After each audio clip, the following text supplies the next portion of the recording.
What's up, guys? We made it down the River Rhine for about an hour towards the south, and we made it to the city of Bonn, which is right behind us, and which also is the former capital of Germany, but it's not anymore. Yeah, this is a city that's been high on my list for a while, and our first time in the city, both of our first times, and we are going to try some German cuisine. Can't wait to eat. Let's start the day. Here we go.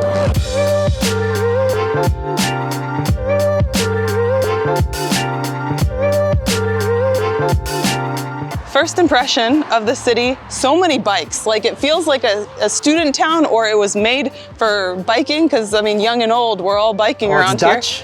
Yeah, it feels Dutch. Look at this. There's even a Fahrräder, heute, counter. We saw this in Eindhoven. Yeah. 3,527 bikes today. And there are a ton of bike paths, which I really like. You know, you could have your scooter, you can have the bike and just ride along it. Yeah, did that count? Yes, it counted. Counted. 28. Wow. Very nice. We continue to admire the bike lanes, make our way through the city, and stop to wave at all of the Beethoven statues. All right, so we're already in the heart of Bonn right here, and in good German tradition, we're gonna start off with some bakery goods because it's not even noon yet, and there's a big chain here. I think we're pretty close, so that's what we're gonna start with.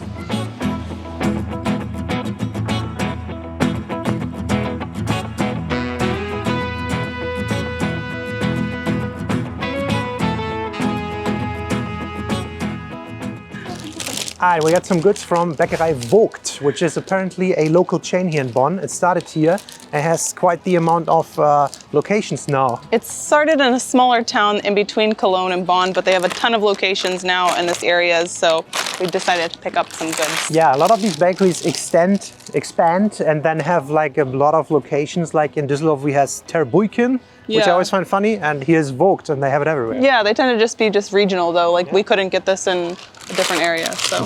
Now we found a nice outdoor seating to enjoy it, and I always have to try a Nussecke. I like to look at the local pastry items and see what looks good, but I always end up coming back to some of my favorites, like this Nussecke. It means a nut corner, and let's just open it up. It's usually more of a wintry thing, so I was surprised to see it in summer. Looks good. So it has this shortbread crust and some nutty inside, and then a nice topping with chocolate.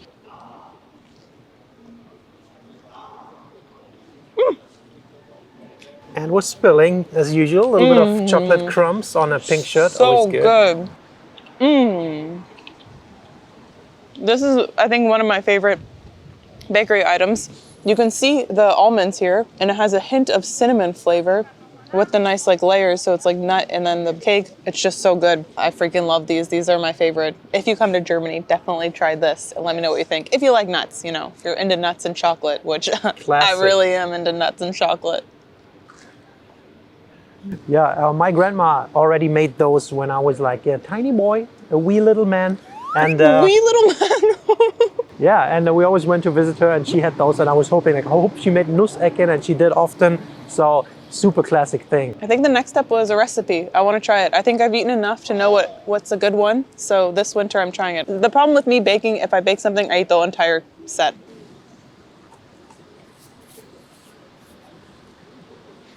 They look so dry from the outside. They're not, right? Yeah. It's moist, it's nutty, it's nice. Chocolate, nuts, everything. So good. And the second thing we're starting out with is this nice piece of Erdbeerplunder. I don't really know what plunder means. It's just a piece of pastry, and we have fat strawberries on there. A little bit of jelly glazing. Then this custard, which is pretty thick. This is not whipped cream. This is custard. Stop poking it like that. It's a little weird. This glazed puff pastry underneath, which I could honestly maybe go without, but damn, I just like strawberries, and oh god, this is gonna be messy. Let's see if I can even reach that strawberry. No, cannot.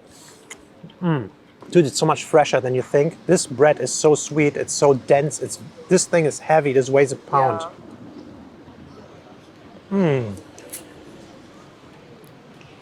I don't know if it's strawberry season. Right now you can get a lot of strawberry things. Do I have it on my face? Yes, all over. Dude, it's so good. It's cold. The custard is so cold. Vanilla custard. The strawberry is super cold.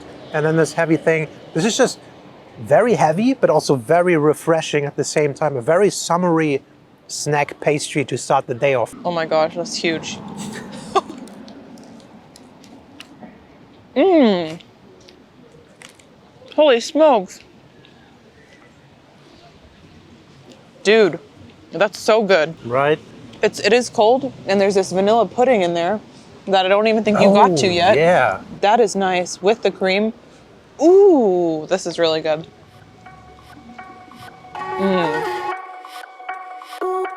After those delicious pastries, it is time to get some steps in and see more of the city.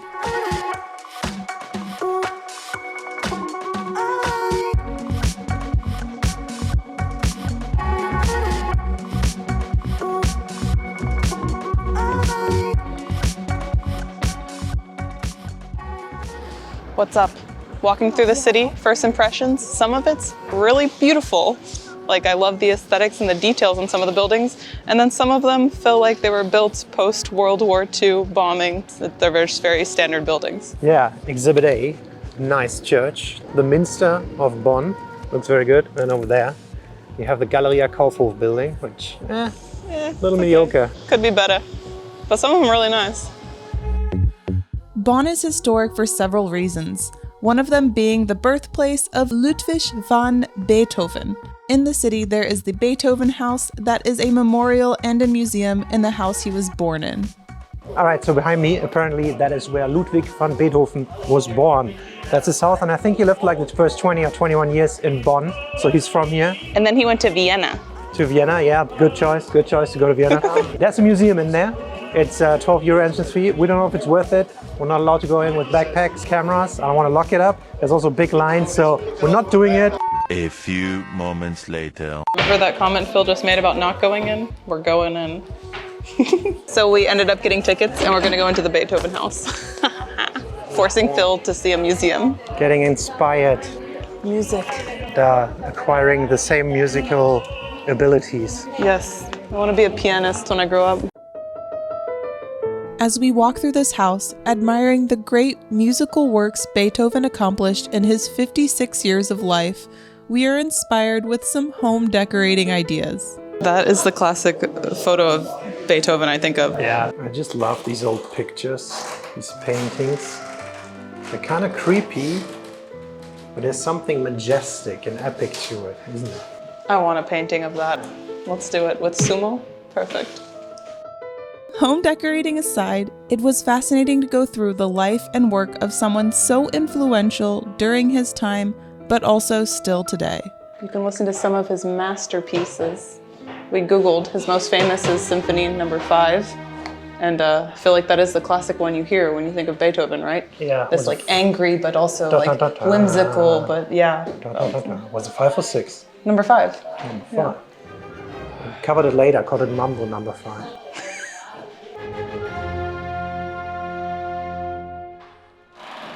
And if you're ever forced to come to this museum, there is also an interactive section for those who need it.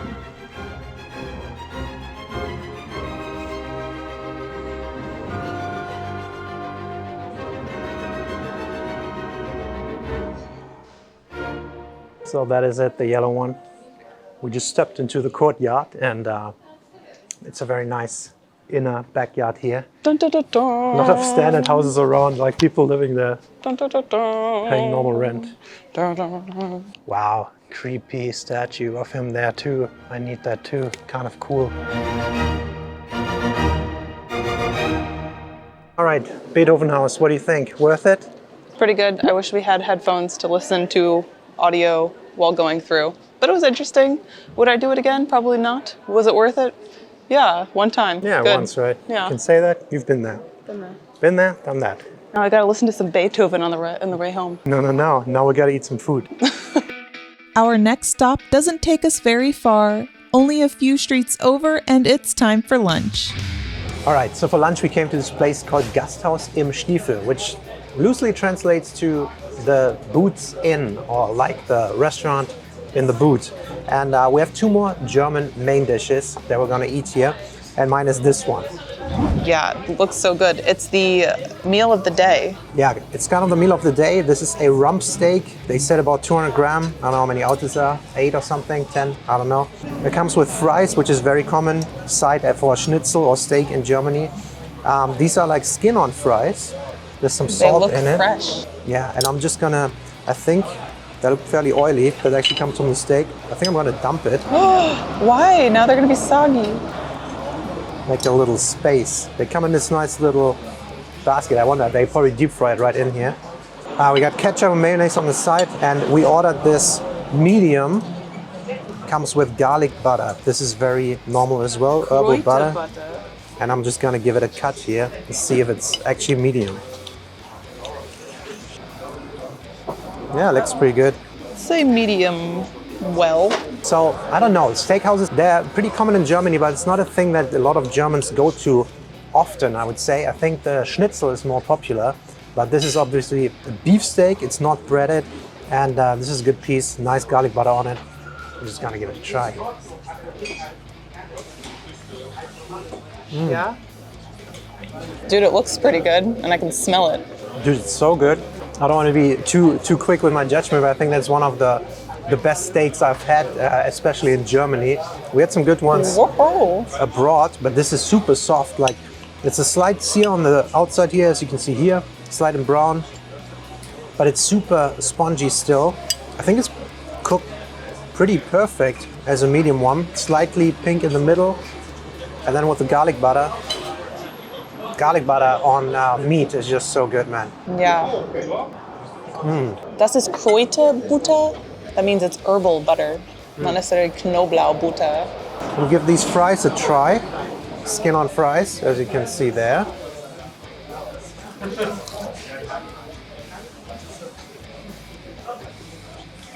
They're very good too for German style fries. And I just said German style, and by that I mean they're not too strongly seasoned. I really prefer like curly fries or Cajun fries with like a little bit more of the spicier seasoning. And in Germany, you barely ever get that. Aber die Frage ist, Ketchup oder Mayo? Yeah, the eternal question. If you could only choose one sauce for the rest of your life, would you choose ketchup or mayonnaise for your fries? Mayonnaise. I like fat more than sugar.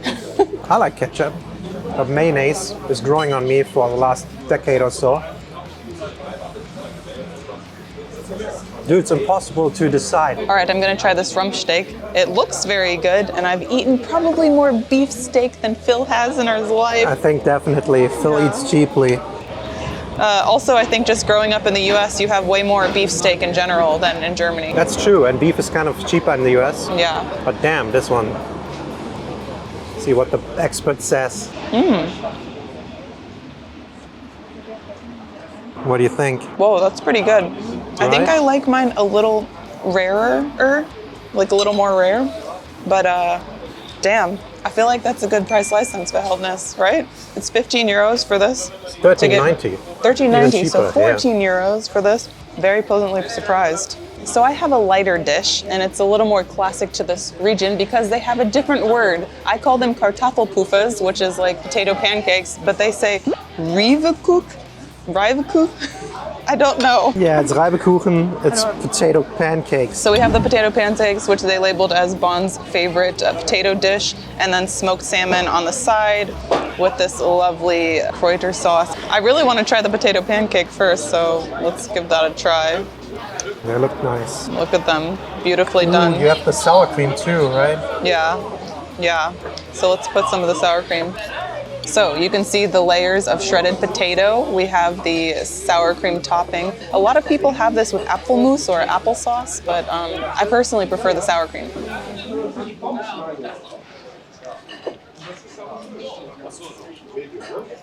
I love potato pancakes. It might be my favorite potato dish. Maybe. I'm not sure about that. Maybe so top 5, definitely. I could eat like 20 of these and then lie down. It's delicious. Yeah, it's pretty oily. Inside is this nice like shredded texture, and then outside you have like a nice harder crust, and it's still warm, and with the sour cream it's just this nice cooler complex to it. Sounds like something Phil would like. I think Phil would really like it, but isn't this my dish? We'll try the smoked salmon. I'll just try a huge thing. Normally I put this on a nice cream cheese bagel in the US, but we don't have that here. Well, you have sour cream. That's a really big, I might have overestimated the ability to put that in my mouth. There it is, nice smoked salmon.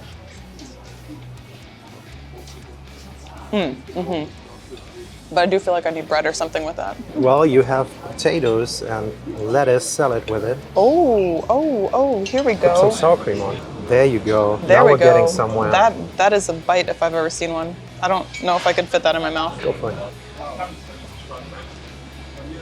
it. That is pure beauty.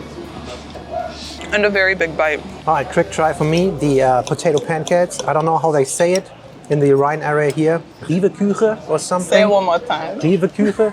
No, the Germans from this area let us know. It's not something that is super common where I'm from, the north, but I like it. Look at that piece. Beautiful. It's a little oilier than I thought. There's nice flavor to it. What they do here nice is they overcook things. Yeah. It's very good. Concerning the salmon, I'm a little surprised we get these like thin slices. It's almost like what you get like in a supermarket, you know, in the package for your German sandwich. I expected like a bigger piece. So I'm always a little curious if this is actually really good or not. A little bit of sour cream on there. Right? Dang, that's good. I think it's definitely a step above the supermarket packaged quality. Definitely. So yeah, you're right. This is a great dish. This place doesn't disappoint. It's right in the heart of Bonn, right here. And I think both dishes were absolutely great. Like the fries are okay, but the steak was awesome. The Reibekuchen, awesome. And the salmon, awesome too. Whoa. Stop eating my meal. That one's mine. We finish up these delicious dishes before heading back out into the city, touching some grass, and stopping at another iconic spot. Since we're in Bonn, we have to go to the Haribo gummy store because this is where it was founded and created gummy bears. Haribo actually stands for Hans Riegel Bonn, which is like an abbreviation name, and creating these gummy bears that we all love. I didn't know that. Yeah, fun facts. So we get one. We have to get Just something. one. Yeah. Honestly, this location is just a Haribo gummy shop. You can find a lot of the standard flavors, and then some specialty flavors as well. The Haribo company created the first gummy bear-shaped candy, called Gummibärchen. The Haribo German catchphrase, Haribo macht Kinder froh und Erwachsene ebenso. might be true, and we had to buy a pack for a quick taste test. All right, so we have these Haribo gummies that I want to try. I don't know, so Bonn has been on my list for a while. It was the former capital of Western Germany. It's the birthplace of Beethoven and Haribo. Ooh, Yeah. Smell it instantly. Oh wow, the peach. So we have these little gummies, these peach lemon. The lemon is pretty strong of flavor. Let's see. It smells extremely artificial. It tastes better than it smells. Yeah, actually. Yeah, so that Haribo shop was pretty big. We went in, there's so many to choose from. I would have not chosen this one, to be honest, but since Deanna loves peach flavor, we did this, and yeah, it's okay. It's like every other wine gummy, basically. I like them. They're really good. Okay, so that lunch was pretty good. And we're gonna go for one more dish. And normally it's kind of Kaffee und Kuchen time, but since we had that already for breakfast, we're gonna go to something different that is very, like, not special in Germany, but we're going to a soup shop. And I don't know about many soup restaurants in Germany, but soup is like traditionally a very common dish. I think I never in my life got a soup as takeaway, but that's what we're doing right now. Let's see how that is, takeaway soup.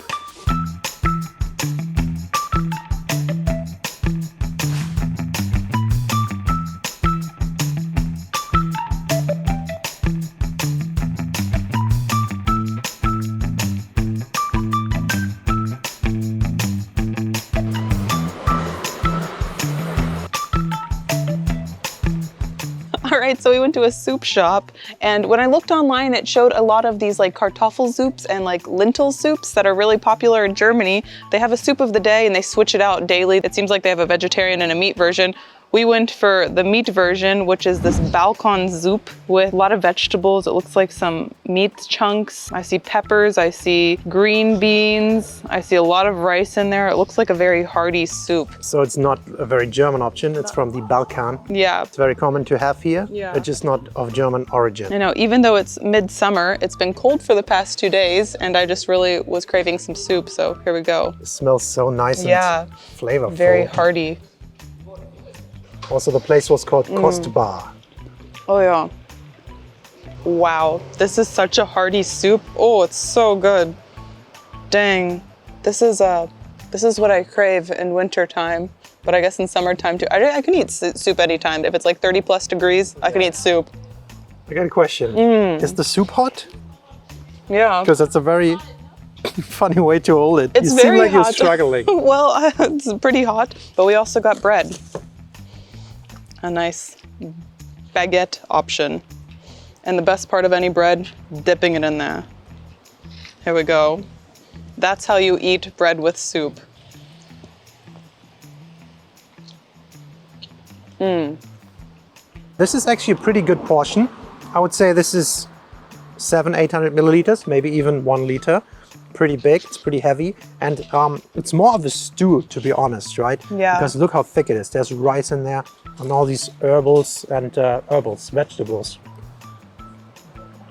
Dude, I feel like Balkan states, the southern states in Europe, they just flavor stronger, like, right? They just like put a lot of spices in there, a lot of herbs. This is very flavorful. Southeastern countries. Yes, exactly. Look at that. Look at these chunks of meat. I would say that's beef, right? Could be pork, could be beef.